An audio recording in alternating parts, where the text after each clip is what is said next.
우리 옆에 분들하고 인사하시죠. 살아계셨군요.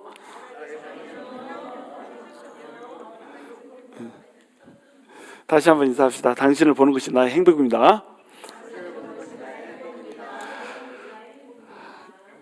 오늘은 이제 생명의 성령의 법이라고 하는 주제로 여러분과 함께 하나님 말씀 나누기 원합니다. 자, 로마서 5장까지가 뭐에 대해서 얘기한다고 그랬죠? 로마서 5장까지는 칭의에 대해서 얘기한다고 그랬어요. 인간의 율법의 행위로는 구원을 절대 얻을 수가 없다. 그래서 칭의, 의롭다라고 해주시는 예수 그리스도의 은혜, 예수님께서 은혜로 그저 우리에게 구원을 주시지 않으면, 그래서 우리를 의롭다고 해주시지 않으면 우리는 결코 의롭다 칭함을 받을 수가 없다. 오직 은혜로만 의롭다 칭함을 받는다. 이게 5장까지의 내용이라고 그랬어요. 근데 5장에서 말씀이 끝나버리면 어떻게 된다고 그랬죠? 구원파식 신앙이 된다고 그랬어요. 우리가 구원받았으니까 이제 내 멋대로 살아도 돼, 이렇게 돼버린다는 거예요. 그래서 이제 8장으로 넘어가면 8장에서부터는 성화라고 하는 것을 다룹니다. 성화는 뭐냐면 주님이 거룩하니까 우리도 거룩하게 된다는 거예요. 주님이 우리에게 성결을 요구하시기 때문에 우리도 성결하게 산다는 것을 얘기를 한다고 하는 겁니다. 그러면 6장과 7장은 뭔가 예수 그리스도의 은혜로 그냥 그저 의롭다함을 칭함을 받는다라고 이렇게 하다 보니까 어떤 문제가 생겨요? 그러면 마음대로 살아도 되겠네? 바로 율법 폐기론 또는 도덕률 폐기론이 이제 등장할 수밖에 없는 겁니다. 그러면 우리가 도덕도 필요 없고 율법도 필요 없고 우리 마음대로 살아도 된다는 얘기냐? 그것에 대한 답을 6장에서 해주는 거죠. 6장에서 뭐라고 얘기합니까? 죄를 결코 지을 수가 없느니라. 하나님을 사랑하기 때문에 그 은혜가 감사해서 죄의 법을 따르지 않고 하나님의 법을 따라서 사는 것, 육신의 법을 따르지 않고 이 하늘의 법을 따라서 사는 것, 이것이 바로 크리스찬이다, 이렇게 얘기해 주죠. 그런데 또 한 가지 이제 문제가 생기는 거죠. 그럼 율법은 왜 좋냐? 율법은 하나님이 주신 거 아니냐? 하나님이 주신 건데 이거 필요 없는 거 아니냐? 이런 문제가 생기는 거예요. 그것에 대해서 답변을 해주는 게 뭐라고요? 바로 7장이라는 겁니다. 그래서 7장에서는 율법이 왜 필요하냐? 율법은 바로 두 가지 기능을 한다. 첫 번째 기능은 거울의 기능. 자, 율법을 들여다봐라. 네가 죄인이라고 하는 것이 딱 들여다 보이지 않냐. 그리고 또 한 가지는 불쏘시개의 기능. 자, 율법이 있으니까 하지 말라고 율선생이 계속 얘기를 한단 말이에요. 율서방이 하지 마라 얘기를 하니까 더 하고 싶어진다는 얘기죠. 그래서 율법이 우리 안에 있는 죄를 끄집어내가지고 죄를 더 짓게 만들고, 또 우리 안에 율법이 없었으면 죄라고 생각할 수 없는 부분들을 죄라고 알게 해주셔서 우리가 죄인 됐다라고 하는 것을 드러나게 이렇게 만드는 겁니다. 그러니까 7장 24절에 가면은 사도 바울이 자기 자신에 대해서 어떻게 얘기합니까? 오라, 나는 공고한 자라. 누가 이 사망의 몸에서 나를 건져내리오, 이렇게 얘기하잖아요. 자, 오라, 나는 공고한 자라, 이 말씀을 왜 합니까? 사도 바울은 율법을 잘 지키면서 이렇게 살았던 사람이란 말이에요. 그런데 하나님의 은혜라고 하는 것을 깨닫고 나니까 내가 율법을 지키면서 살았던 것은 율법을 제대로 깨달았던 사람으로서의 삶이 아니었다라고 하는 것을 느낀 겁니다. 그러니까 율법을 내가 지키려고 발버둥치고 예를 쓸수록 나는 오히려 죄를 짓고 있더라라고 하는 것을 깨달은 거예요. 그리고 이제 예수 그리스도를 만나고 나서도 예수님께서 우리에게 주신 그 계명을 따라서 살려고 하는데 내 마음대로 사라져요, 안 사라져요? 내 마음대로 사라지지가 않아. 속마음으로는 하나님의 법대로 살려고 하는데 마음대로 사라지지 않고 내 속에서 법 하나가 또 불쑥불쑥 나오면서 육신의 욕구를 따라서 살게 만들어버리더라는 겁니다. 그러니까 오라, 나는 공고한 사람이라. 이 공고한 사람이라고 하는 것이 좋게 말하자면 비참한 사람이라 이런 뜻이란 말이에요. 오라, 나는 비참한 사람이다. 그 말을 할 때 사도 바울이 오라, 나는 비참한 사람이다, 이렇게 얘기했을까요? 아니면 오라, 나는 비참한 사람이다, 이렇게 얘기했을까요? 오라, 나는 비참한 사람이, 이렇게 얘기했겠잖아요. 내가 내 자신을 돌아봐도 정말 한 줌의 소망도 없는 이런 인간이더라는 겁니다. 그래서 그 다음 구절에 나 이 사망의 몸에서 누가 건져줄까? 아무리 자꾸 찾아도 이 사망의 몸에서 나를 건져줄 자가 없는 거예요. 그런데 예수님을 딱 봤더니 있어. 예수 그리스도, 그분을 바라보면 이제 사망의 몸에서 나를 건져줄 분이 있더라는 거예요. 그러니까 무슨 얘기를 하는 겁니까? 율법의 의로는 구원을 받을 수가 없어. 율법 행위로는 도무지 나는 하나님의 영광에 도달할 수 없고, 그래서 하나님의 영원한 나라의 유업을 받을 수가 없어. 그래서 나 자신에 대해서 이 사망의 몸에서 나를 누가 건져주지? 이 육신에서 나를 누가 건져주지? 이러고 있는데 예수님을 봤더니 예수님이 어때요? 딱 발견이 된 겁니다. 아, 이 예수님 안에 있으면은 내가 죄의 법에도 육신을 따라서 걸려있고 또 하나님의 법에도 이 영을 따라서 걸려 있고 두 가지를 같이 갖고 있는 거예요. 두 가지를 갖고 있다는 얘기는 뭡니까? 죄의 법에 따라서 살아도 영의 법, 하나님의 법이 있기 때문에 나를 구원해 주는구나. 내가 아직도 여전히 육신의 연약함을 벗어나지 못하고 이렇게 산다고 하더라도 예수 그리스도가 은혜를 줘서 내가 사는구나 라고 하는 것을 발견한 겁니다. 그러니까 오라 나는 공고한 사람이라 라고 할 때는 울면서 막 오라 나는 공고한 사람이라 이럴 때는 말이죠. 근데 예수님을 딱 보니까 어때요? 예수님이 나를 구원해 줘. 그러니까 웃으면서 예수 그리스도의 그 은혜로 인해서 감사하노라. 그러니까 울다가 웃어버렸죠. 울다 웃으면 똥꼬에 털 난다. 사도 바울은 똥꼬에 털 났던 사람이다. 이렇게 우리 생각할 수 있는 거예요. 이렇게 울다가 웃다가 하는 이 인생, 이것이 바로 크리스찬의 인생이에요. 크리스찬이 아닌 인생은 내 인생이 공고한 인생인지도 몰라요. 그런데 인생의 풍파 때문에 그저 고통스러워서 우는 거라고 한다면, 크리스찬은 내 인생의 공고함 때문에, 비참함 때문에 우는데 그 비참함을 해결해 줄 예수님을 바라보면 어때요?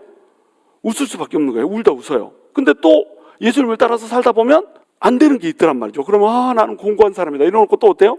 예수님을 바라보니까 또 살 마음이 생기는 거예요. 그러니까 또 울다 웃다가를 반복하는 거, 이게 크리스찬의 인생이라고 하는 거예요. 그러면서 이제 8장으로 넘어오는 겁니다. 자, 8장에 들어가시면 이제 그러므로 이제 그리스도 예수 안에 있는 자에게는 결코 정죄함이 없나니, 딱 이렇게 시작하죠. 그리스도 예수 안에 있는 자에게는 결코 정죄함이 없나니 이렇게 시작한다. 이 말은 지금 뭐에 대해서 얘기하고 있어요? 칭의에 대해서 얘기하고 있습니까? 아니면 성화에 대해서 얘기하고 있습니까? 칭의에 대해서 얘기하고 있는 거예요. 그러니까 우리가 육신에 따라서 살고 죄의 법에 따라서 살다 보면 죄의 싹은 사망이기 때문에 우리가 죽을 수밖에 없는데, 죽을 수밖에 없으면은 누구를 향해서 달려가라고요? 예수님을 향해서 달려가면 예수님한테 길이 있다는 겁니다. 그럼 예수님을 믿으면, 예수님을 믿을 때 우리한테 세 가지의 복이 주어져요. 이 세 가지의 복이 뭐냐면, 첫 번째 칭의입니다. 칭의라고 하는 게 뭐냐면 하나님이 은혜로 공짜로 너는 의롭다라고 하는 이름을 줘버리는 거예요. 이게 첫 번째 복이에요.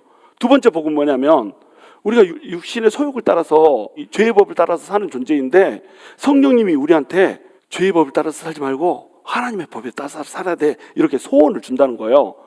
근데 율법은 우리한테 소원을 주는 게 아니라 의무감을 주는 겁니다. 율서방이라고 그랬죠. 우리의 전 남편은 이거 이대로 살아야 되는데 바짝 긴장한 이 마음을 주는 거예요. 근데 성령님은 어때요? 내가 너를 너무 사랑해. 그러니까 너는 나의 사랑을 받은 자답게 나를 사랑한다면 이렇게 살아다고 하고 소원을 준단 말이에요. 거룩하게 살고 싶은 소원을 준다고 하는 겁니다. 그리고 거룩하게 살 수 있는 뭘 줘요? 힘을 준다는 거예요. 그걸 뭐라고 불러요? 성화라고 부르는 겁니다. 이게 두 번째 은혜예요. 세 번째 은혜는 뭐예요? 영화예요. 그렇게 살다 보면 결국 우리 주님 앞에 섰을 때 우리는 죄가 하나도 없는 모습으로, 영광스러운 모습으로 변화돼서 간다는 거예요. 예수께로 나가는 자는 누구든지 칭의와 성화와 그 다음에 영화를 누리게 된다. 그러면 기본이 뭡니까? 기본이 칭의죠. 기본은 칭의예요. 그렇죠? 그래서 이 칭의 구원을 칭의 구원이라고도 부르고 또 뭐라고도 불러요? 기본 구원이라고도 부르는 겁니다. 예수 그리스도를 믿는 사람은 그 믿음 때문에 전부 다 누구나 어떻게 된다? 구원을 받는다라고 하는 거예요. 그 사람이 죄의 소욕에 따라서, 육신의 소욕에 따라서 사는 모습을 보이고 무너진다고 할지라도 그 사람한테는 정죄함이 있다 없다? 정죄함이 없다는 거예요. 이걸 뭐라고 부르는 거예요? 칭의라고 부른다는 겁니다. 그러니까 너는 의롭다. 우리가 사람을 둘로 나누잖아요. 용서받은 죄인과 용서받지 못한 죄인, 이렇게 나누잖아요. 그런데 이거 엄밀히 따지면요, 용서받은 죄인이 아니에요. 왜냐하면 우리를 죄인이라고 부르지 않거든요. 우리를 뭐라고 불러요? 칭의를 하는 순간에 의인이라고 불러버려요. 그러니까 용서받지 못한 죄인과 뭘로 나눌 수 있다는 거예요? 아직 죄를 짓고 있는 의인으로 나눌 수 있다고 하는 겁니다. 논리적으로 그렇지 않아요? 사실 로마서의 논리에 따르면 우리는 용서받은 죄인이라고 하는 표현보다는 아직 죄를 짓고 있는 의인, 이렇게 표현하는 게 더 맞는 겁니다. 그렇죠? make sense. 자, 그런데 여기 보시면 그리스도 예수 안에 있는 자에게는 결코 정죄함이 없다, 이렇게 얘기했죠. 정죄라고 하는 게 뭡니까? 정죄. 이정죄예요? 내가 왕이 될 상인가? 뭐 이렇습니까? 정죄가 뭡니까?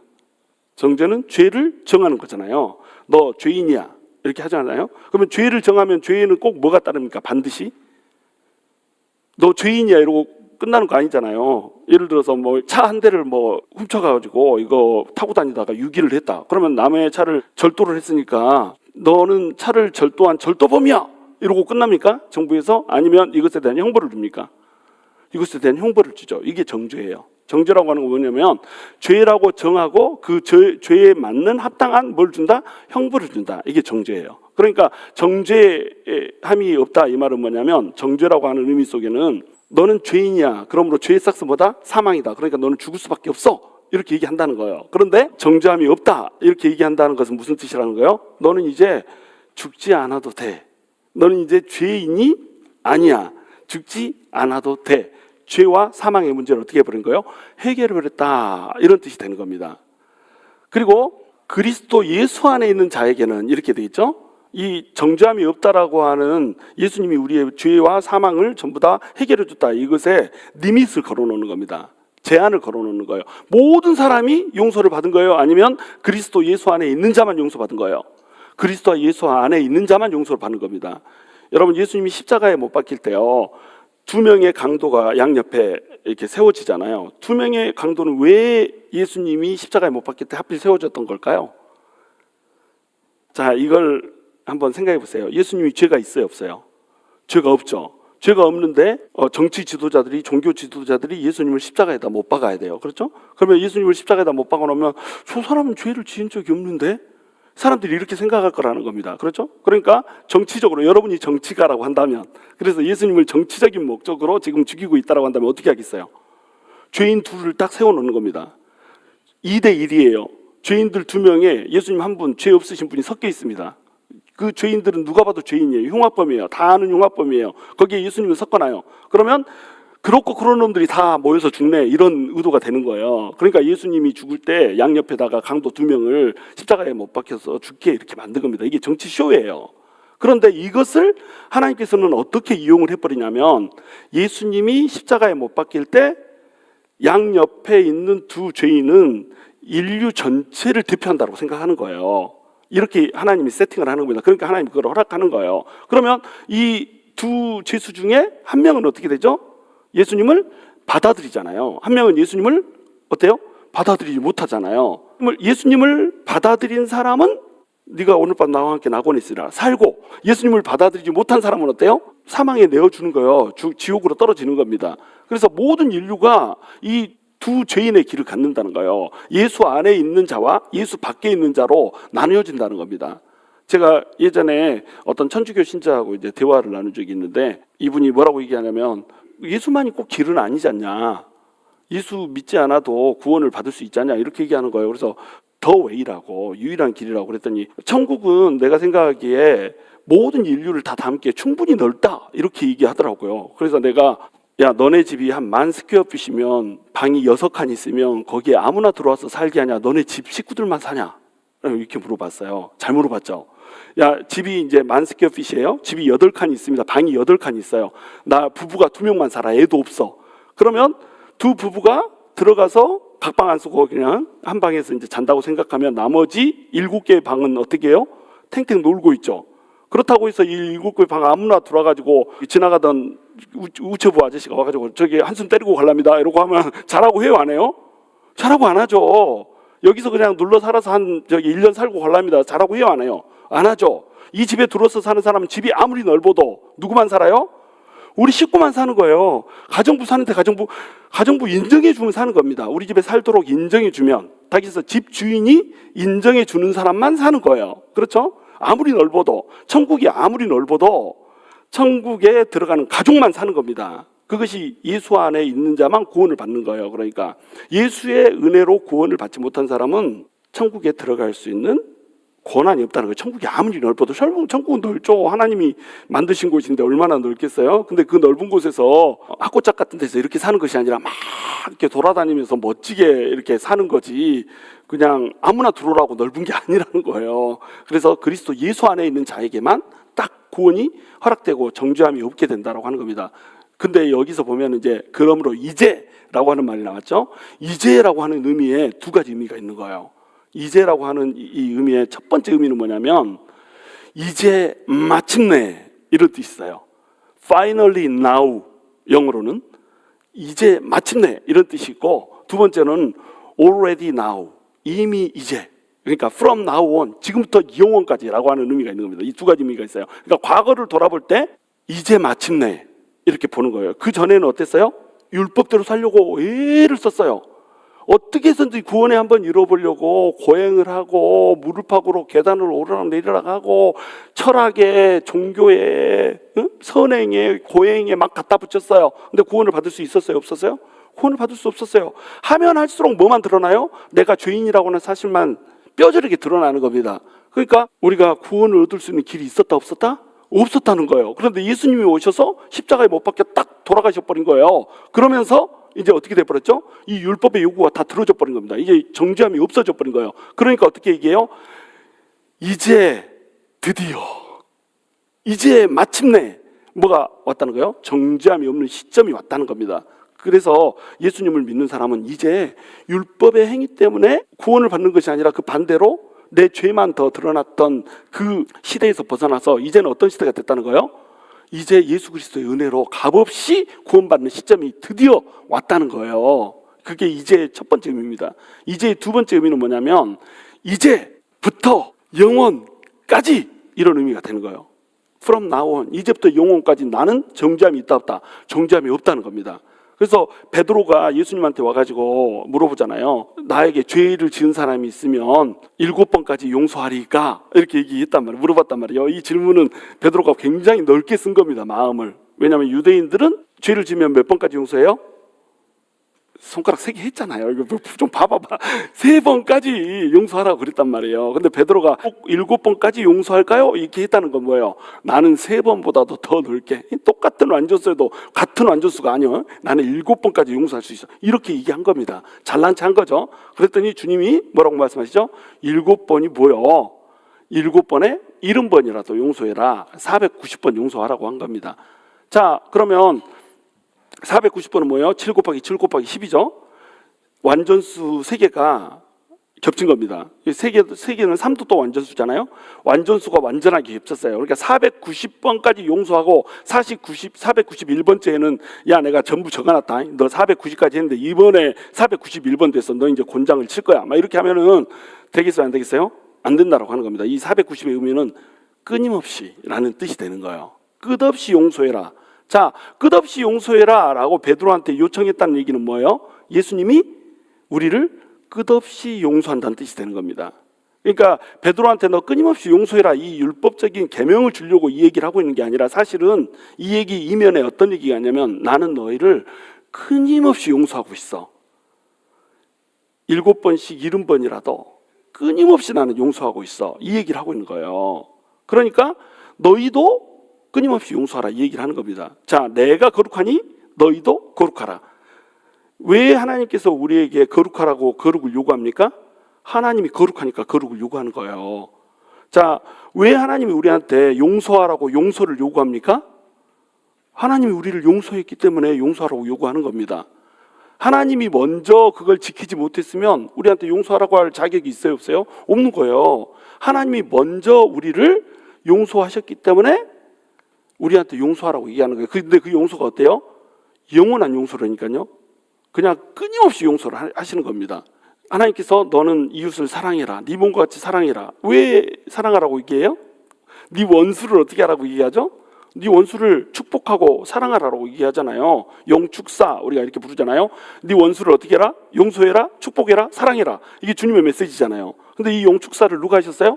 우리 주님이 우리한테 했다는 겁니다. 그러니까 영축사, 너는 용서하고 축복하고 사랑해라 라고 하는 말씀을 들으면 우리는 이 말씀을 들을 때 먼저 뭘 생각해야 되냐면 우리 주님이 우리를 끊임없이 용서하고 축복하고 사랑한다라고 하는 이 사실을 먼저 들어야 된다는 겁니다. 이것이 감동으로 와야지 우리가 용축사 할 수 있는 거예요. 용서하고 축복하고 사랑할 수 있는 겁니다. 어떻게 우리가 용서를 해요? 그 꼴보기 싫은 놈을. 그렇죠? 마르다 같은 경우에 마리아 지 여동생이 예수님 발치해서 일 안 하고 이렇게 앉아 있는 거 그것도 용납을 못 하잖아요. 아이고 저거는 일도 안 하고 맨날 발치에 앉아가지고 말만 듣고 있네. 나는 이렇게 빼빠지게 일하고 있는데 막 이러고 있잖아요. 마르다가 지 여동생이어도 친동생이어도 이게 사람이에요. 근데 예수님의 사랑을 딱 받아버리면 어떻게 돼요? 용서할 수 없었던 사람이 용서가 되는 거예요. 축복할 수 없던 사람이 축복이 되는 거예요. 사랑할 수 없었던 사람이 사랑이 되는 겁니다. 그러니까 주님한테 먼저 그걸 받아야 된다는 거예요. 그래서 우리 주님이 끊임없이 용서하겠다라고 하는 그런 약속을 주셨기 때문에 그 약속대로 주님께서는 지금 이제부터 영원까지 정죄함이 없다는, 끝까지 정죄함이 없다는 겁니다. 우리가 이 사실을 제대로 알지 못하면 어떻게 돼버려요? 이 사실을 제대로 알지 못하면 오라 나는 공부하는 사람이로다 해서 멈춰버려요. 울고 나서 예수님을 바라보면 웃어야 되는데 웃지를 못하고 계속 울면서 보내는 겁니다. 왜 예수님이 다 용서하시고 자유를 주셨다고 하는데 그래? 딱 그러면은 뭐라고 대답하냐면, 벼룩이도 낯짝이 있죠. 똑같은 죄를 너무 반복해서 많이 지어요. 예수님한테 갈 낯짝이 없어요. 그래가지고 그냥 잠수 타버리거든요. 이런 사람 어떤 사람하고 똑같냐면, 내가 때가 너무 자주 껴가지고 목욕탕에 못 가겠어요 하는 사람하고 똑같은 거예요. 여러분, 때가 많이 끼면 목욕탕에 더 자주 가면 되잖아요. 목욕탕이 뭐 물이 막힙니까? 때가 국수처럼 밀려가지고 목욕탕 하수구가 막힐 것 같아요. 그건 목욕탕 주인이 걱정할 일이죠. 그렇잖아요. 목욕탕을 공짜로 쓸 수 있는 권한이 우리한테 주어졌다. 그러면은 때가 찰 때마다 가서 밀면 되잖아요. 국수가 밀리든 뭐 뽀가 밀리든 상관없이 그냥 밀면 되잖아요. 그런데 우리가 주인 걱정하고 있단 말이에요. 특별히 천국의 목욕탕은 어때요? 제한이 있습니까? 없습니까? 천국의 목욕탕에는 제한이 없어요. 아무리 때 밀어도 다 빠집니다. 잘 빠져요. 근데 거기 가가지고 천국 목욕탕 막힐까 봐서 나 목욕을 못 하겠어요. 때가 너무 많아요. 나 때가 많으니까 목욕탕 못 가겠어요. 그러면 때만 덕지덕지 늘어나죠. 때가 많을수록 어떻게 한다? 주님한테 달려가야 된다. 이 얘기를 하는 겁니다. 그러니까 예수 안에 있는 자에게는 결코 정죄함이 없다. 자, 두 번째로, 이는 그리스도 예수 안에 있는 생명의 성령의 법이 죄와 사망의 법에서 너를 해방하였습니다. 우리한테 정죄함이 없는 이유에 대해서 이제 얘기를 하는 겁니다. 이것이 뭐 때문이냐? 그리스도 예수 안에 있는 생명의 성령의 법 때문이라는 거예요. 하나님께서는 우리를 새로운 백성으로 삼을 때 항상 뭘 줘요? 법을 주십니다. 법을. 하나님의 나라잖아요. 하나님께서 우리를 구원하신 목적이 뭐예요?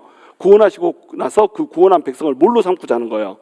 하나님의 백성으로 삼고자 하는 거잖아요. 그렇죠? 하나님의 백성으로 삼으려고 하면은 하나님의 통치를 받아야죠. 나라의 3대 요소, 시작. 영토, 백성, 주권. 하나님의 주권에 따라서 살아야 된단 말이에요. 그러면 하나님의 주권을 하나님께서는 뭘로 통치하면서 주권을 발휘합니까? 법으로. 그래서 법을 주는 거예요. 그래서 이 오순절에 성령님이 임하잖아요. 왜 오순절에 성령님이 임합니까? 하나님께서 이스라엘 백성들을 구원했어요. 이스라엘 백성들을 구원하시고 나서 애굽에서부터 건져가지고 어디로 끌고 가요? 시내산으로 끌고 가죠. 시내산에서 뭘 줍니까? 율법이라고 하는 법을 주잖아요. 그러면 시내산에 오기 전까지 이 사람들은 어떤 법에 입각해서 살았습니까? 애굽의 법에 입각해서 살았잖아요. 어떤 법에 입각해서 살았으니까? 애굽은 세상을 상징하니까 세상 법에 따라서 살았다는 겁니다. 근데 이제 구원을 받아서 시내산으로 와가지고 시내산에서 이게 내 법이다 하고 율법을 줘버렸단 말이에요. 그러면 이제부터는 뭐에 따라서 살아야 되는 거예요? 하나님의 법인 율법에 따라서 살게 되는 겁니다. 그럼 율법을 받았다 이 말은 무슨 뜻이 되냐면, 나는 하나님의 백성입니다, 이런 뜻이 되는 거예요. 그러니까 세상 사람이었던 이스라엘 백성들을 데다가 시내산에서 법을 주심으로 너는 이제 하나님의 백성이야 라고 하는 율법을 줬다는 겁니다. 근데 이제 율법의 문제가 뭐예요? 이 율서방은, 우리의 전 남편인 율서방은 거룩해요, 안 거룩해요? 거룩하죠. 하나님의 법이니까 거룩한 겁니다. 이 율법은 선해요. 그렇죠? 하나님의 스탠다드니까. 근데 이 율법에는 어떤 능력이 없어요? 우리를 구원하게 할 수 있는 능력이 없는 겁니다. 우리에게 칭의도 줄 수 없고요, 우리에게 성화도 줄 수 없고요, 우리에게 영화도 줄 수가 없어요. 오히려 율법은 어떻게 합니까? 너는 죄인이다 라고 하는 것을 드러나게 해버려요. 그러니까 죄의 법이라고 얘기하는 겁니다. 여기서 죄와 사망의 법이다, 이것은 뭘 얘기하냐면 율법을 얘기하는 거예요. 너 죄인이다 라고 지적질을 해버린다는 겁니다. 우리 율서방이 나빠서가 아니라 우리가 나쁘기 때문에. 그래서 7장에서 율법과 우리가 결혼을 했다라고 비유를 하잖아요. 결혼을 했는데 율서방이 굉장히 나를 막 숨막히게 하는 그런 남편으로 나온단 말이에요. 그런데 이거는 율법이 잘못된 것이 아니라 누가 잘못된 것이다? 내가 죄인이기 때문에 율법이 똑바로 살라고 하는 그 요구에 내가 맞춰서 못 사니까 답답한 것뿐이라는 거예요. 율법은 똑바로 된 거라는 겁니다. 근데 율법은 똑바로 살라라고 하는 잣대 기준은 제공할 수 있으되 이 율법 가지고 우리를 건질 수가 있다 없다? 구원을 할 수가 없다는 겁니다. 건질 수가 없다는 거예요. 칭의도 성화도 또 영화도 우리한테 줄 수가 없다는 거예요. 그래서 대신에 우리한테 뭐래요? 속에서 죄를 깨닫게 하는 기능을 하죠. 또 불쏘시개 역할을 해가지고 육신의 욕구를 따라서 죄가 치밀어 올라오게 하는 기능을 한단 말이에요. 그래 결국 뭐예요? 어찌됐건 간에 너 죄인이다라고 하는 것을 드러나게 하잖아요. 그럼 죄의 삭은 뭡니까? 사망이죠. 그러니까 죄와 사망의 법인 거예요. 율법을 줬는데 이 율법은 결국 우리를 죽게 하더라는 겁니다. 율법을 줬던 목적은 뭐냐면 죄를 깨닫게 하는 것. 그럼 죄를 깨달았으면 이제 우리는 어떻게 해야 되나요? 죄 때문에 내가 죽는다는 걸 알았어. 이제 어떻게 해야 되나요? 이 죄의 문제를 해결해야 되잖아요. 죽음의 문제를 해결해야 되잖아요. 어떻게? 내가 죄를 안 지을 수 있나요? 율법을 지키려고 그렇게 안간힘을 썼는데 그렇게 살 수 있었어요? 없었어요? 그렇게 살 수 없었어요. 그러니까 이제 우리의 죄를 용서해 줄 수 있는 분이 필요한 겁니다. 우리의 죄를 사해 줄 수 있는 분이 필요해요. 근데 그분이 왔어요? 안 왔어요? 왔다는 거예요. 그러니까 오라 나는 공고한 사람이라 하고 울었다가 있네 있어. 예수님이 우리를 구원해 줬네 라고 하면서 웃을 수가 있었던 겁니다. 자, 그런데 왜 우리가 웃을 수 있겠냐? 예수 그리스도 안에 있는 뭐 때문에? 생명의 성령의 법 때문에. 그래서 오순절에 율법이 주어졌다면 똑같이 오순절에 성령님이 오시는 거예요.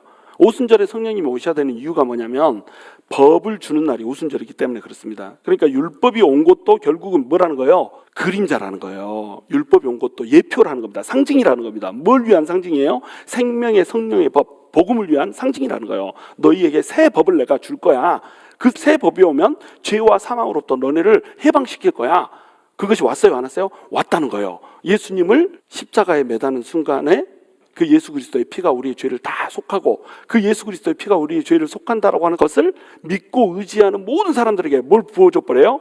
성령님을 부어줘 버린다니까요. 근데 그 성령님은 죽은 영이에요? 산 영이에요? 산 영이라는 겁니다. 우리의 영은 어땠어요? 죄 때문에 죽은 영. 죄 때문에 죽은 영에 살아있는 성령님이 들어와버린 겁니다. 그러면 성령님 뭐예요? 생명을 주는 성령님이죠. 그러니까 생명의 성령 이렇게 부르는 겁니다. 근데 그 성령님이 누구의 영이죠? 예수 그리스도의 영이죠. 예수 그리스도는 누구의 아들이죠? 하나님의 아들이죠. 그러니까 하나님을 뭐라고 불러요? 아바, 아버지라고 부르는 겁니다. 너희는 더 이상 두려워하는 종의 영이 아니라 하나님을 아바, 아버지라고 부르는 양자의 영을 받았다 이렇게 표현하잖아요. 율법에 묶였을 때는 우리의 종의 영이었어요. 두려워했어요. 어떻게 이 율법을 다 지킬 수 있지? 율법을 못 지켰는데 어떻게 하지? 막 이렇게 되잖아요. 하나만 못 지켜도 죽으니까 이제 하나 어겼는데 난 죽게 되네 이렇게 되는 거 아니에요? 그런데 성령님이 딱 오는 순간에 살아있는 영이 와버린 겁니다. 그리고 우리 영이 살아나버린 거예요. 근데 그 산 영은 공교롭게도 하나님의 아들의 영이었단 말이에요. 그러니까 우리가 하나님을 아버지라고 부르고 싶은데요? 이렇게 가지고 아버지라고 불러버리게 된다는 거예요. 왜 우리가 하나님을 아버지라고 부른지 아시겠죠? 아들의 영, 양자의 영이 우리한테 들어와버린 겁니다. 그렇게 해서 우리 안에 있는 죄와 사망의 법에서 예수 안에 있는 생명의 성령의 법이 우리를 해방해버렸다는 거예요. 자, 그 다음에 3절에 가시면 율법이 육신으로 말미암아 연약하여 할 수 없는 그것을 하나님은 하시나니 곧 죄로 말미암아 자기 아들을 죄 있는 육신의 모양으로 보내어 육신의 죄를 정하사 이렇게 돼 있죠. 율법이 할 수 없는 그것을 하나님이 하셨다고 나오죠. 자, 율법이 할 수 없는 그것이 뭐였을까요? 방금 예수님한테로 가면 할 수 있는 거 세 가지. 칭의, 성화, 영화. 이 세 가지를 율법은 할 수 있어요, 없어요? 율법은 할 수 없다는 겁니다. 율법은 죄를 정하고 이 죄 때문에 죽게 만드는 거지 우리를 의롭다고 만들 수가 없어요. 우리를 거룩하게 성결하게 살 수 있도록 성화시키지 못해요. 그래서 우리가 영원한 나라에서 하나님의 유업을 받을 수 있게 만들지를 못해요. 이게 율법이 할 수 없는 겁니다. 근데 율법이 할 수 없는 것을 누가 한다고요? 하나님이 한다는 거예요. 하나님이 누구를 보내심으로? 예수 그리스도를 보내심으로 하신다는 겁니다. 근데 우리가 율법이 이 일을 할 수 없었던 이유가 뭐라고 그랬어요?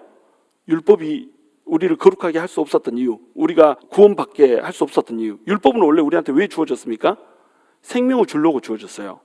자, 율법의 요구가 뭐였어요? 이대로 살아라. 이게 율법이었잖아요. 율법대로 살아라. 이게 율법의 요구였어요. 그러면 이대로 살면 어떻게 돼요? 너희는 살리라. 율법대로 살면 너희가 살리라. 생명을 구하는 거예요. 그렇죠? 그런데 율법대로 못 살면 어떻게 돼요? 죽는다 이거예요. 그러니까 원래는 살라고 주어진 건데 이 살라고 주어진 율법을 우리가 지킬 수 있어요, 없어요? 못 지켜. 왜 못 지키죠? 육신의 연약함 때문에 못 지킨다는 겁니다. 우리 육신의 연약함으로 말미암아서 율법이 우리를 구원할 수가 없다는 거예요. 그런데 하나님이 우리 육신이 연약해도 우리를 구원해 버릴 수 있는 방법을 개발을 했다는 겁니다. 그 방법이 뭐였어요? 바로 사랑이었다는 겁니다. 그래서 하나님께서 우리를 사랑하셔서 어떻게 했냐면은 곧 죄로 말미암아 자기 아들을 죄 있는 육신의 모양으로 보내어 육신의 죄를 정했다고 그래요. 죄를 정한다 이 말을 한 단어로 표현하면 뭐예요? 정죄. 자, 육신의 죄를 정했다 이 말은 뭐냐면 정죄했다는 겁니다. 우리 육신에 대해서 정죄를 했다는 겁니다. 누구 몸에다가? 예수님의 몸에다가. 근데 예수님은 자기 아들을 어떤 모양으로 보냈다고 그래요? 죄 있는 육신의 모양으로 보냈다 그러죠. 죄 있는 육신의 모양이라고 하는 말은 뭐예요? 죄가 있다 없다? 죄가 없다. 근데 모양은 어때요? 죄가 있는 것처럼 보인다. 우리하고 똑같은 육신을 입고 왔다는 겁니다. 육신이 어때요? 약해요. 파도가 치고 풍랑이 치는데 배꼽을 해서 예수님이 어떻게 하죠? 주무시잖아요. 잠자고 계시잖아요. 어때요? 육신이 연약해요? 강해요? 육신이 연약해요. 우리 주님은 우리하고 똑같이 연약함을 몸으로 느껴서 우리를 불쌍히 여기시는 이런 분인데 죄는 없으시니라. 히브리서 4장 15절. 우리에게 있는 대제사장은 우리의 연약함을 체휼하지 아니하시는 분이 아니요 모든 일에 우리와 한결같이 시험을 받으시되 죄는 없으시니라. 이렇게 말씀하시잖아요. 모든 일에 한결같이 육신이 연약하니까 우리한테 오는 그 시험들을 다 받았어요. 근데 그 시험을 받고도 연약함이 있는데도 불구하고 예수님은 어땠어요? 죄를 범하지 않아 버렸다니까요. 그 의로움 때문에 예수님이 우리한테 의를 십자가에서 대신 우리의 죄를 짊어지고 우리의 모든 죄악들을 감당해 주실 수가 있었다고 하는 겁니다. 그런데 여기에서 예수님이 중간에 끼어들어가지고 하나님하고 중재를 썼다고 나와요? 아니면은 하나님이 예수님을 보내가지고 육신의 죄를 정하게 만들었다고 그래요? 하나님 보냈다고 나오죠. 여러분 여기에 하나님의 사랑이 있는 겁니다. 하나님이 예수님이 딱 해가지고 저기요 둘이 이제 죄를 져가지고 원수가 된 거 알겠는데 이렇게 합시다. 죄를 딱 한번 이번 눈 딱 감고 한번 사해 줘버리면 어떻겠습니까? 이렇게 해가지고 중재를 한 게 아니란 말이에요. 하나님의 진노는 꺼지지 않았어요. 하나님의 진노가 어디에 쏟아부어져 버렸습니까? 죄 있는 인간이 아니라 죄가 없으신 예수님한테 쏟아부어져 버렸다는 겁니다. 왜요?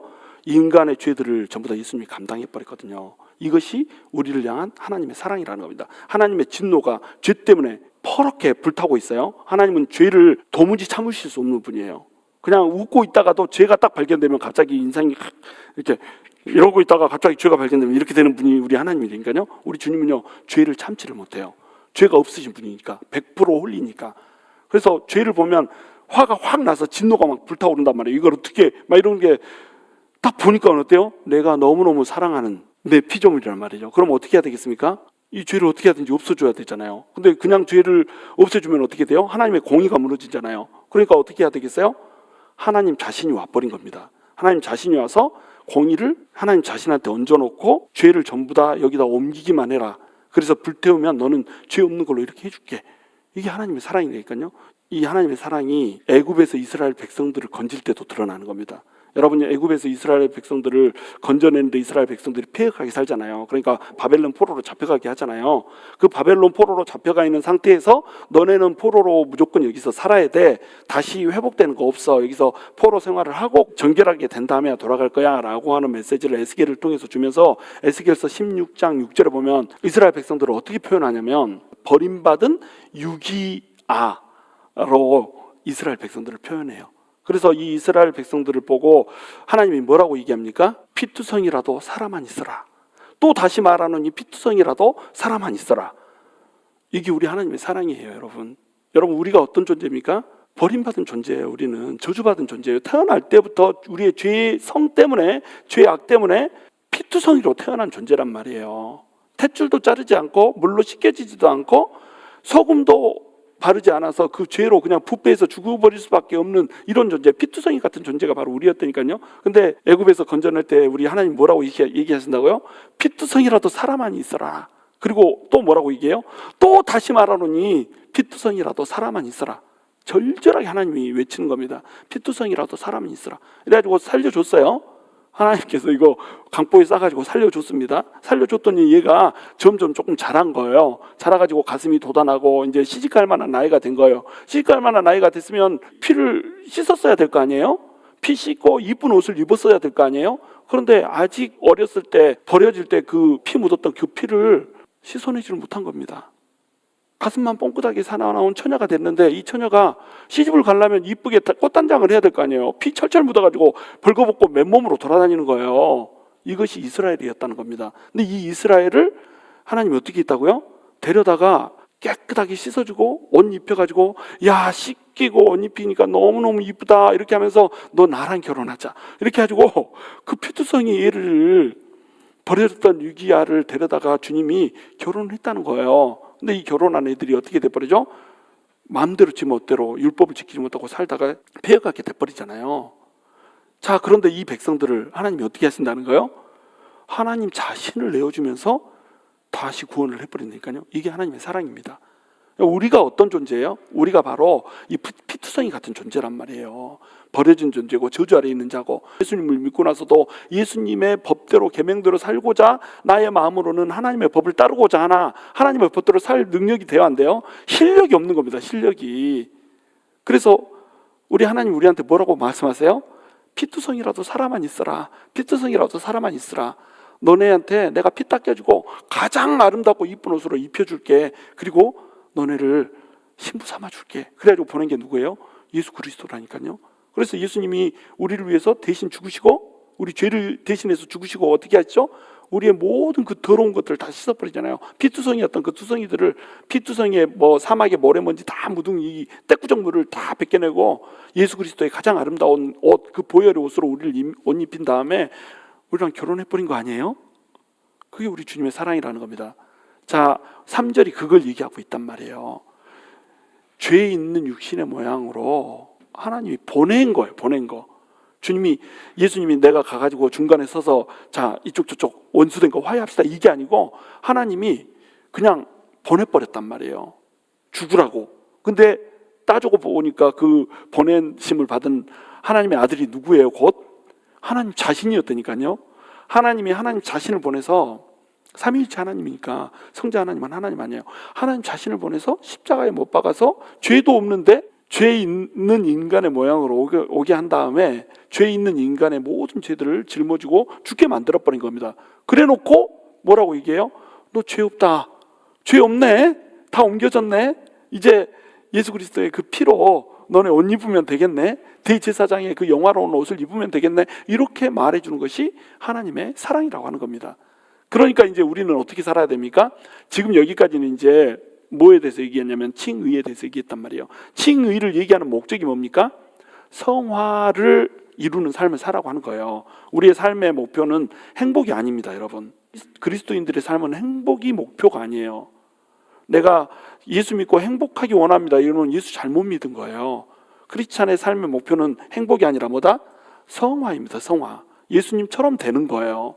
그러려고 하나님이 자신을 내어주고 우리를 건진 겁니다. 그래서 4절부터는 이제 성화에 대해서 얘기해요. 그러면 칭의라고 하는 것 없이 성화가 있을 수 있어요, 없어요? 없죠. 그러니까 칭의에 대해서 먼저 얘기해 주는 거예요. 내가 어떻게 해서 너네를 의롭다고 한 줄 아냐? 나를 대신해서 십자가에 던져주고 너네를 구원함으로써 너네 의롭다고 한 거야. 너네 율법의 의를 제대로 이룰 수 없고 율법대로 살려고 아무리 안간힘 쓰고 너네 고행을 해서 통해서 죄를 씻으려고 아무리 안간힘을 써도 씻을 수 없던 그 죄를 내가 다 씻어주고 의롭다고 그냥 공짜로 너네한테 해줘버린 거야. 그러면 이제 너네 어떻게 살아야 될까? 이 얘기를 하는 것이 4절부터 이제 얘기가 되는 겁니다. 그래서 이제 다음 주에는 이제 육신의 생각, 영의 생각 이 부분에 대해서 자세히 다루겠지만 오늘 이제 4절을 간단하게 이제 보시면 육신을 따르지 않고 그 영을 따라 행하는 우리에게 율법의 요구가 이루어지게 하려 하심이니라. 율법의 요구는 뭐라고 그랬죠? 하나님의 계명대로 살아라 이거잖아요. 내 법대로 살아. 그래서 어디에 이르라? 의롭다고 하는 것에 이르라 이거였잖아요. 근데 이 율법의 요구를 우리가 이룰 수가 있었어요, 없었어요? 없었죠. 그렇죠? 율법의 요구는 그러니까 칭의와 성화와 영화, 이게 율법의 요구였어요. 이거 너네 힘으로 이루어야 돼. 근데 율법이 우리를 도와줘요, 안 도와줘요? 안 도와줘. 율법에서는 도와주는 존재가 없는 겁니다. 그러니까 이룰 수 없었어. 근데 어떻게 이룬다는 거예요? 그 영을 따라 행하는 우리에게 율법의 요구가 이루어진다는 거. 그 영이 뭐예요? 성령님의 욕구를 따라서, 성령님의 서욕을 따라서 행하면 칭의도 이루어지고 성화도 이루어지고 영화도 이루어진다고 하는 겁니다. 그러니까 칭의는 이미 이루어졌죠. 성령님이 우리 안에 왔으니까. 그러면 이제부터는 뭘 위해서 살아야 한다는 거예요? 성화를 위해서 살아야 한다는 겁니다. 성화를 위해서 살려면 뭐가 있어야 된다는 거예요? 성령을 따라서 사는 것이 있어야 된다는 거예요. 근데 우리 안에는 뭐가 있죠 또? 오라 나는 공고한 사람이라 사도 바울이 얘기했던 것처럼 우리에게 뭐가 있어요? 육신이 있다는 겁니다. 그럼 육신이 있으면 이 육신은 우리에게 뭘 요구해요? 계속 잔소리를 하는 거예요. 용서하라고 그랬지? 용서하지 마, 하지 마. 그놈 새끼가 어떻게 했는데 너한테 어떻게 했는데 용서를 말도 안 되는 소리 하지 마. 그냥 꼴보기 싫은 그 그냥 기싸대기 한번 날려. 이렇게 하는 것이 뭐예요? 육신의 요구라니까요. 자, 육신이 우리 가운데 같이 살고 있잖아요, 나랑. 또 성령님도 내 안에 들어왔으니까 나랑 같이 살고 있잖아요. 같이 살면 나한테 같이 사는 사람은 항상 뭘 요구한다?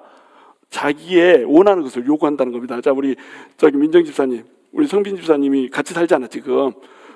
같이 사니까 뭐 요구해 안 해? 요구해?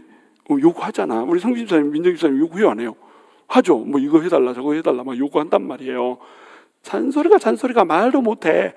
그렇죠? 다른 사람한테는 잔소리 안 해. 너무너무 좋은 사람이야. 근데 자기들 둘끼리는 너무너무 잔소리를 많이 하는 거예요. 이렇게 해라 저렇게 해라, 양말은 어떻게 걷어라, 치약은 어떻게 짜라, 막 이렇게 너무너무 잔소리를 하는 겁니다. 왜? 같이 사니까. 나도 고르고 골라가지고 이제 골랐는데 잔소리 안 하는 줄 알고 막 귀엽게 많이 오빠 막 이렇게 하니까 잔소리는 안 하고 내 말만 잘 듣는 이런 사람인 줄 알았더니 같이 살아보니까 어때요? 잔소리가 장렬이야. 근데 나는 또 어떻겠어요? 나도 왜 저 모양 저 꼴이야. 나를 보면 그러지 않겠어요? 같이 살고 있기 때문에 요구가 있는 겁니다. 남편으로서 요구가 있고 아내로서 요구가 있고. 근데 우리 육신도 우리 안에 같이 살고 있잖아요. 그러니까 요구가 있는 거예요. 근데 이 요구는 누구의 요구예요? 육신을 타고 누가 역사합니까? 마귀가 역사하는 거예요. 마귀가 역사를 하는 겁니다. 그런데 영은 또 우리 안에 성령님이 있잖아요. 그렇죠? 성령님도 우리한테 계속 뭘 요구해요, 안 해요?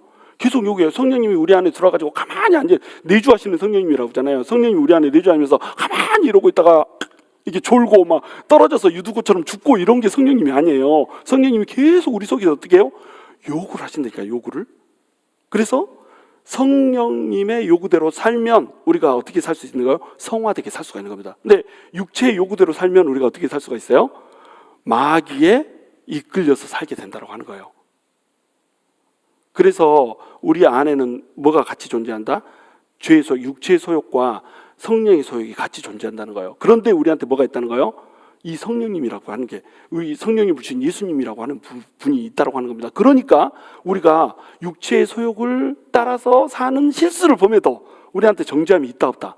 정죄함이 없다. 마지막으로 이 말씀만 마치고 끝내려고 그래요. 여러분, 요한계시록 12장 7절 얘기를 보시면요, 어떤 장면이 나오냐면 미가엘 천사하고 마귀하고 싸우는 장면이 나와요. 자, 미가엘 천사하고 그 천사들, 미가엘이 이끄는 천사 무리하고 마귀가 이끄는 천사 무리가 싸웁니다. 그래가지고 마귀가 이끄는 무리가 이겼을까요? 졌을까요? 졌어요. 그래가지고 어떻게 하죠? 공중에서 쫓겨져 내려버려요. 자, 공중에서 쫓겨져 내려버렸으니까 이 마귀는 다시 하나님한테로 올라갈 수가 있어요, 없어요? 올라갈 수가 없어요.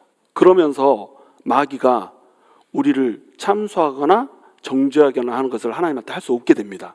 요한계시록에 나오는 이 사건은 언제 일어나냐면 예수 그리스도가 우리를 위해서 죽는 순간에 일어나는 거예요. 예수 그리스도가 우리를 위해서 죽었기 때문에 이 예수님이 마귀를 찍어 누르는 걸로 인해서 마귀가 미가엘이 전쟁해가지고 지는 걸로 이렇게 기록이 되는 거예요. 무슨 뜻인지 이걸 이해를 해야 되는데, 여러분, 구약에서는 욥이 의롭게 살잖아요. 욥을 어떻게 했죠? 정죄를 했잖아요. 욥이 의로웠는데도 막 정죄하잖아요. 자, 뭐 생명을 뺏어가 봐라, 생명이 아니라 생명 말고 재산을 뺏어가 봐라, 자녀들을 뺏어가 봐라, 막 병이 걸리게 해봐라, 막 이렇게 하면서 계속 참소를 하잖아요.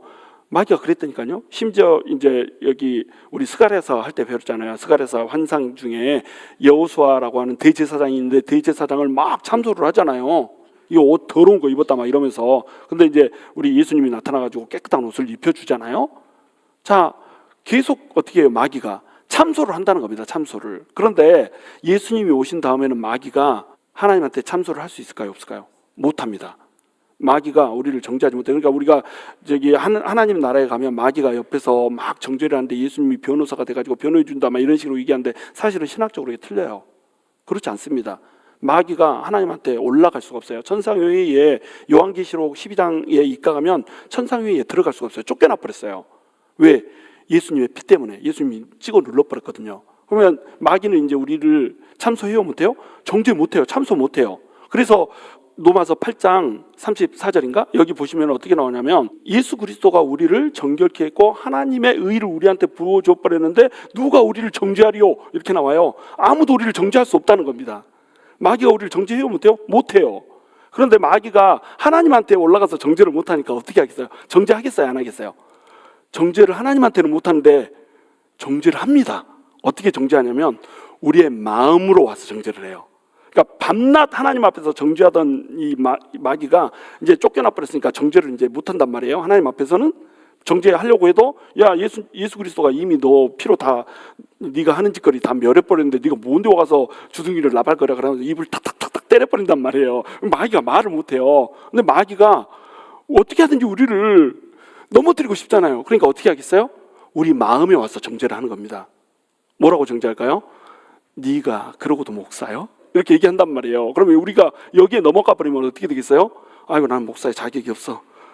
잠이나 튕기자고 막 이렇게 되지 않겠어요? 그런데 이 사실을 알면, 누구도 우리를 정죄할 수 없다라고 하는 이 사실을 알면, 우리 주님이 죄를 다 씻어줘 버렸고 나를 의롭다고 했기 때문에 실패하고 또 실패하고 또 실패해도 이제 때가 많으니까 목욕탕에 못 가 이렇게 하는 것이 아니라 때가 많으니까 더 목욕탕 가야지. 그리고 주님한테 나가면 마귀가 이제 정죄를 합니다. 네가 그러고도 목사야?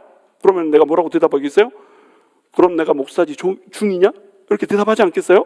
네가 그러고도 장로냐? 그러면 내가 그럼 장로지 장독이냐? 이렇게 대답한단 말이에요. 그렇죠? 그러면서 이기는 겁니다. 예수 그리스도가 우리한테 의롭다함을 줬고 예수 그리스도의 영이 우리한테 와서 성화시켜준다라고 하는 거, 우리를 위해서 우리 속에서 계속 얘기하면서 예수 그리스도의 인격이, 성령의 인격이 우리 안에서 맺혀지게 하면서 성화되게 한다라고 하는 이 사실을 우리가 안다라고 한다면, 우리 속에 여전히 육체의 법이 있고 육체의 법을 따라서 마귀가 막 역사하면서 야 죄를 지어봐, 미워해봐, 좀 갈라봐, 막 이렇게 싸워봐, 그 사람이 잘못했잖아, 먼저 잘못했으니까 보복해, 막 이렇게 하면서 계속 메시지를 줘도, 그래서 가끔씩 거기에 넘어가도 우리는 정체성이 뭐라는 거예요? 칭의 받은 자, 의롭다고 칭함 받은 사람이 되니까요. 그러니까 우리한테 결코 정죄함이 없는 겁니다. 결코 정죄함이 없어요. 근데 그 정죄함이 없는 이유가 뭐라는 거예요? 예수 그리스도의 영이신 성령님이 우리 안에 와 계시기 때문에 그렇다는 거예요. 성령님의 영이 우리 안에 와서 우리가 누구의 아들이 돼버렸어요? 하나님의 자녀, 하나님의 딸이 하나님의 아들이 돼버렸다는 거예요. 그러니까 우리 어떻게 살아야 됩니까?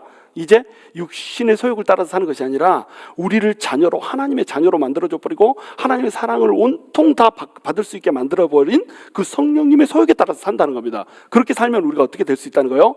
성화될 수 있다는 겁니다. 근데 이 성화는 죽는 순간까지 어때요? 죽는 순간까지 계속 이루어야 되는 거예요. 죽는 순간까지 계속 이루어야 된다. 이 말은 뭐예요?